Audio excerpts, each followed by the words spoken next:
ഇന്നത്തെ യാത്ര കൊടുങ്ങല്ലൂർക്കാണ് കേട്ടോ. കൊടുങ്ങല്ലൂർ താലപ്പൊലി നടക്കുകയാണ്. അപ്പോൾ അത് കാണാൻ വേണ്ടിയിട്ട് ഞാൻ ആദ്യമായിട്ടാണ് ഈ ഒരു സമയത്ത് പോകുന്നത്.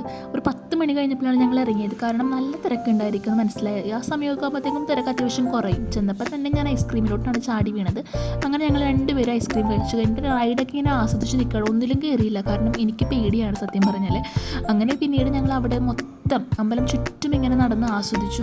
ആളുകളൊക്കെ ഏകദേശം അമ്പലത്തിനുള്ളിൽ കുറവായിരുന്നു. അപ്പോൾ അതുകൊണ്ട് തന്നെ നമുക്ക് ഒരുപാട് നേരം നടക്കാം, സമാധാനമായിട്ട് ഇരിക്കാനൊക്കെ സ്ഥലങ്ങളുണ്ട്, ആൽത്തറകളുണ്ട്. ദീപാലങ്കാരകൃതമായിട്ടുള്ള അമ്പലം ചുറ്റുമൊക്കെ കണ്ടു. അങ്ങനെ അമ്പലം വലത്ത് വെച്ച് വന്നു. സത്യം പറഞ്ഞാൽ എനിക്ക് ഇഷ്ടം ഇങ്ങനത്തെ ഒരു സമയമാണ്. ഒരുപാട് തിരക്കും കാര്യങ്ങളൊന്നും ഇല്ലാണ്ട് നമുക്കതിനെ ആസ്വദിച്ച് നടക്കാൻ പറ്റും, പ്രത്യേകിച്ച് ഈ ഒരു രാത്രി സമയത്ത്. അങ്ങനെ ഞങ്ങൾ രണ്ടുപേരും കടകളിലൊക്കെ കയറി നടന്നു, പക്ഷേ ഒന്നും വാങ്ങിച്ചൊന്നുമില്ല. അങ്ങനെ എല്ലാം കണ്ടു കഴിഞ്ഞാൽ ഒരു 12 മണി കഴിഞ്ഞപ്പോഴേക്കും എന്നാൽ പതിയെ പോകാൻ വേണ്ടിയിട്ട് ഞങ്ങൾ ഒരുങ്ങി. പക്ഷേ ആളുകൾ അപ്പോഴും ഉണ്ട്, നല്ല തിരക്കുണ്ട്. 2 മണിക്ക് പൂരം ഉണ്ട് കേട്ടോ. അത്